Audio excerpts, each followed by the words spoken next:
1587 north Carolina के द्वीप से 115 लोग गायब हो गए। कोई नहीं जानता कि कैसे और क्यों, लेकिन उन्होंने जो खामोशी पीछे छोड़ी वह आज भी इतिहास में गूंज रही है। क्योंकि कुछ रहस्य सदियों से दबे हुए हैं, कुछ नाम यादों में फीके पड़ गए, लेकिन कुछ इतिहास के पन्नों में फुसफुसाते हुए एक सवाल पूछते हैं कि रोanoke कॉलोनी के साथ क्या हुआ। Three ships carrying English settlers land on Roanoke Island. They're gone. The entire colony is just gone. साल 1587 था। 115 लोगों के समूह ने अटलांटिक महासागर को पार किया। वह बड़े सपनों के साथ आए थे, एक नई दुनिया में एक नए जीवन की तलाश करने। उनकी मंजिल, जिसे हम नॉर्थ कैरोलिना कहते हैं, उसके तट से दूर एक छोटा सा द्वीप।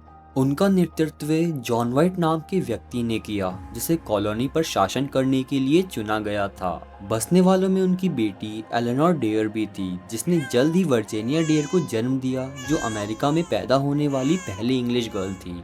यह एक ऐतिहासिक क्षण था, इंग्लैंड की बढ़ती शक्ति का प्रतीक, एक जंगल और अज्ञात भूमि में एक नई शुरुआत। लेकिन शुरू से ही कुछ गड़बड़ लग रही थी। कॉलोनी को तुरंत ही परेशानी का सामना करना पड़ा। खाना खत्म हो रहा था, मौसम खराब था और आसपास के कबीले उन्हें दुश्मन समझ रहे थे। बसने वाले डरे हुए थे और जॉन वाइट जानता था कि उसे कुछ करना होगा। इसलिए उसने एक कठोर फैसला लिया कि वो वापस इंग्लैंड जाकर जरूरत का सामान लेकर आएगा। जाने से पहले उसने उन लोगों को एक योजना दी। अगर तुम्हें द्वीप छोड़ना पड़ा तो तुम्हें अपने नए स्थान का नाम किसी पेड़ पर लिखना होगा, और अगर तुम किसी खतरे में थे तो तुम एक क्रॉस का प्रतीक बना देना।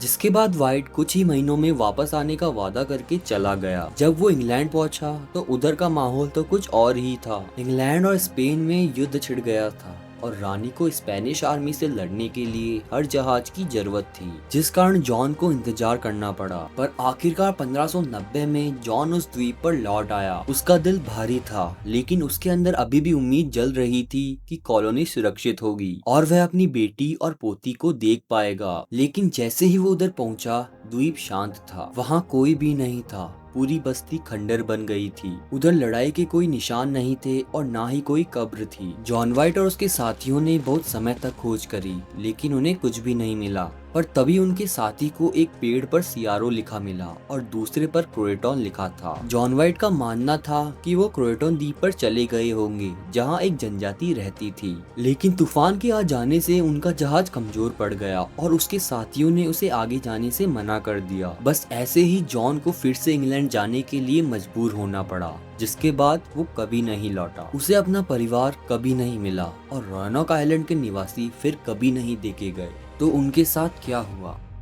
400 से ज्यादा सालों से लोग इसका जवाब ढूंढने की कोशिश कर रहे हैं, और जितना ही हम गहराई से देखते हैं, यह उतना ही अजीब लगता है। कुछ लोगों का कहना है कि वह पास की जनजाति में शामिल हो गए होंगे और वास्तव में लुम्बी नाम की जनजाति के पास ग्रे आंखें और अंग्रेजी शब्दों वाली पूर्वजों की कहानी है। दूसरों का कहना है कि उन पर हमला किया गया था, शायद दुश्मन जनजाति द्वारा या फ्लोरिडा के पास स्पेनिश लोगों द्वारा। लेकिन कुछ लोग कहते हैं कि एक घातक बीमारी ने कॉलोनी को चपेट में ले लिया, पर दूसरों का मानना है कि भूमि श्रापित थी, जिस कारण वो सब लोग अचानक गायब हो गए। लेकिन उन्होंने गायब होने से पहले क्रोटन शब्द क्यों लिखा? इस शब्द का भी एक बड़ा इतिहास है। यह शब्द पूरे इतिहास में ही कई अजीब जगहों पर दिखाई दिया है। माना जाता है कि ये एडगर एलन पो की मृत्यु से पहले उनके अंतिम नोट्स में पाया गया था। इसे एक भूतिया जहाज में भी देखा गया, जहां चालक दल बिना किसी निशानी के गायब हो गया था, और यहाँ तक कि एक जहाज के मलबे के अंतिम लौन में तैरता हुआ दिखाई दिया। यह शब्द ऐसी कई जगह पाया गया जहाँ या तो मृत्यु हुई हो या लोग गायब हुए हों। आर्कियोलॉजिस्ट को कुछ सुराग मिले,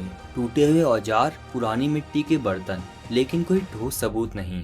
कोई कब्र नहीं, कोई नाम नहीं, बस खामोशी। तो रोanoke की खोई हुई कॉलोनी का वास्तव में क्या हुआ? क्या वे बच गए और चुपचाप एक नई दुनिया में घुल मिल गए, या वे बस गायब हो गए किसी ऐसी चीज में जिसे कोई इतिहास की किताब समझा नहीं सकती?